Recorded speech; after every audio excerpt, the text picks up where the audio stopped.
Good morning everyone, this is Sandhya and welcome back to the channel. Today is Tuesday 13th of Jan and in this video we'll quickly cover the market recap, key news, sector performance based on the Ichimoku indicator and major IT result along with the global cues.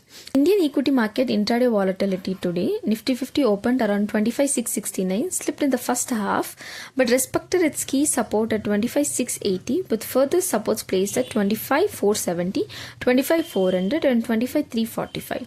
In the final half, the market witnessed short covering and buying near support as selling pressure eased and there was no fresh negative trigger. Nifty finally closed near 25,790. On the upside, 25,920 remains a key resistance and the decisive breakout above this level could lead the index towards 26,000. Bank Nifty also traded with volatility but showed a clear recovery towards the close. The index held its important support at 59.30 while lower supports are seen at 58.630 and 58.570.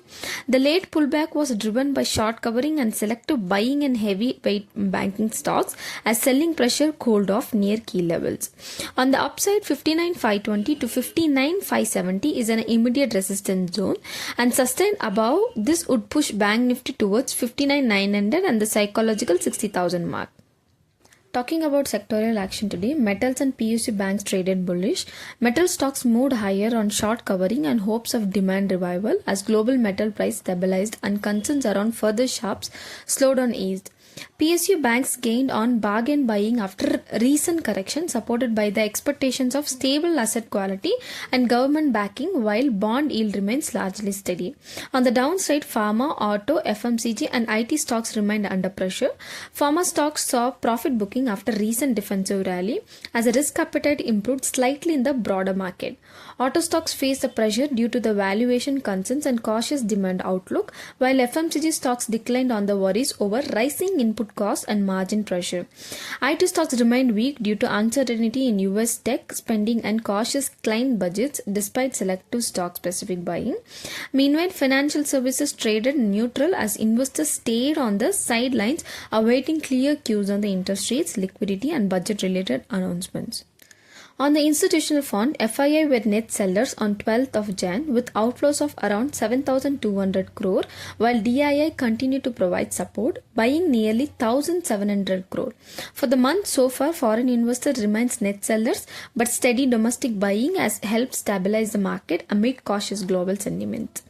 Now coming to the key corporate results, India's largest IT service company TCS reported its Q3 FY26 earnings today. The company announced $9.3 billion in deal wins, beating a street expectation despite a seasonably weak quarter. Revenue stood at 67,087 crore, up to 5% year on year, while net profit declined 14% to 10,657 crore, mainly due to one-time exceptional charges related to restructuring and US legal provisions. Excluding these expectational items, profit grew 8.5% year on year, indicating stable crore profit. HCL Technology also reported its Q3 FY26 result. Net profit fell to 11% year on year to 4,076 crore, largely due to one-time 956 crore charge linked to. The key highlights remains AI with $1.8 billion is annualized AI revenue, growing 17.3% quarter on quarter. A strong deals with Win and AI momentum are positive for IT sector. Through the headlines, profit miss would lead to initially volatile in the TCS stock. Its Q3 FY26 result, net profit fell to 11% year on year to 4,076 crore, largely due to one-time 956 crore charge linked to the new labor laws. On the positive side, revenue grew 13.3% on year, 33,873 crore. Operating margins recovered 18.6%. New deal bookings came in at $3 billion and AI services grew nearly 20% Q on Q.